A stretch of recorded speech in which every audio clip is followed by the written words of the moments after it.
గారు వెళ్ళారు, ఇంగ్లాండ్లో నిర్వహించారు ఆ ప్రోగ్రాం. గాంధీ గారు వెళ్ళారు, జిన్నా వెళ్ళారు, అంబేద్కర్ వెళ్ళారు. బ్రిటిష్ వాళ్ళు వచ్చి గాంధీని అడిగారు ఇంగ్లాండ్లో రౌండ్ టేబుల్ సమావేశానికి మీరు ఎవరి తరఫున వచ్చారు అంటే భారతదేశ ప్రజల తరఫున వచ్చాను అని గాంధీ గారు చెప్తారు. తర్వాత జిన్నా గారిని అడుగుతారు, జిన్నా గారు మీరు ఎవరి తరఫున వచ్చారు అంటే భారతదేశంలో ఉన్న ముస్లింల తరఫున నేను వచ్చినా అని చెప్తారు.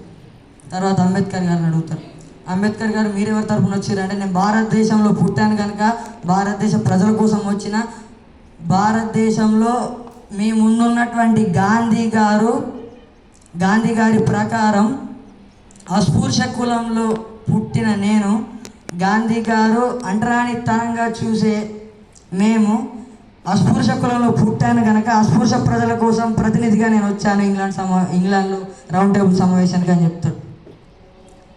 దీనికోసం చర్చ జరుగుతుంది. ఆ చర్చ కొన్నాళ్ళు జరుగుతుంది. ఆ చర్చలో గాంధీకో చోటు ఉండడానికి ఇస్తారు, జిన్నాకో చోటు ఉండడానికి ఇస్తారు, అంబేద్కర్ కూడా ఇస్తారు. బ్రిటిష్ వాళ్ళు ఒకరోజు అనుకుంటారు వీళ్ళ ముగ్గురిని ఇంటర్వ్యూ చేయాలి అనుకుంటారు. ఇంటర్వ్యూ రాత్రి 10 గంటల సమయంలో గాంధీ దగ్గరికి పోతారు ఇంటర్వ్యూ చేద్దామని. గాంధీ గారు 10 గంటల సమయంలో పడుకుంటారు. గాంధీ గారు పడుకొని ఉన్నారని వారి సేవకులు బ్రిటిష్ వాళ్ళకు గాంధీ గారు పడుకొని ఉన్నారు, ఇప్పుడు గాంధీ గారితో మాట్లాడడం సాధ్యం కాదు అని చెప్తారు. సరే అని జిన్నా గారి దగ్గరికి బయలుదేరుతారు బ్రిటిష్ వాళ్ళు. జిన్నా గారి దగ్గరికి వెళ్తే జిన్నా గారి సేవకులు కూడా సేమ్ అదే సమాధానం చెప్తారు. రాత్రి 2 గంటల సమయం, గబ్బిలాలు తలకిందులుగా వేలాడే సమయం, ప్రకృతి జోరుగా నిద్రపోయే సమయం. 2 గంటల సమయంలో అంబేద్కర్ గారి దగ్గరికి పోతే చిమ్మ చీకట్లో చెట్టు కింద కూర్చొని అంబేద్కర్ గారు పుస్తకాల్లోని పేపర్లన్నీ తిప్పేస్తూ నోట్స్ రాసుకుంటూ కూర్చుంటారు. బ్రిటిష్ వాళ్ళు మొదటిగా అడిగిన ప్రశ్న ఏంటంటే,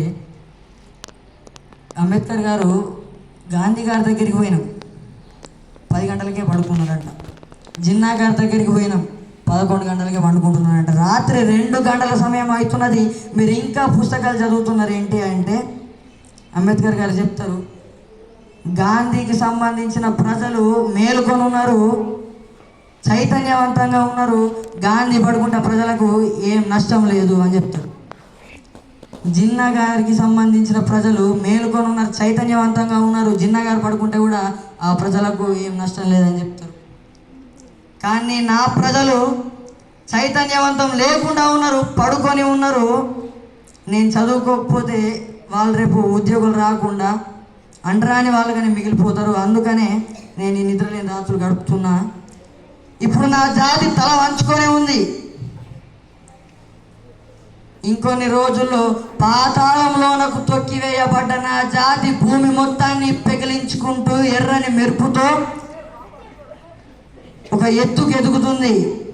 ఆ ఎదుగుదలను చూడడానికి కూడా ఎవరికి కళ్ళు సరిపోవు, అట్లాంటి ఎదుగుదలను తేవడానికి నేను ఇన్ని నిద్రలేని రాత్రులు గడుపుతా ఉన్నాను అంబేద్కర్ గారు చెప్తారు.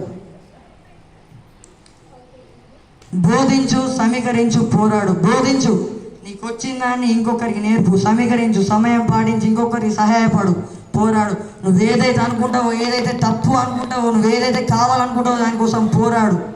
నువ్వు లేచి నిలబడు, పరిగెత్తడం చేత కాకపోతే నడువు, నడవడం కూడా చేత కాకపోతే పాకుతూ పో, కానీ నువ్వు నీ గోల్ని సాధించుకుంటావు, ఆ రోజు వస్తుందని అంబేద్కర్ గారు చెప్తారు.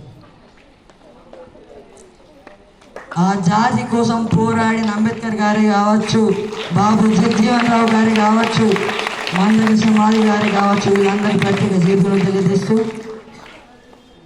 స్టేజ్ పై ఉన్న మేడం, సార్ అందరికి కూడా జైబీలు తెలియజేస్తూ, నా మిత్రులు సోదరులు అందరికీ కూడా ప్రత్యేక జైబీలు తెలియజేస్తూ ముగిస్తున్నాను. Thank you.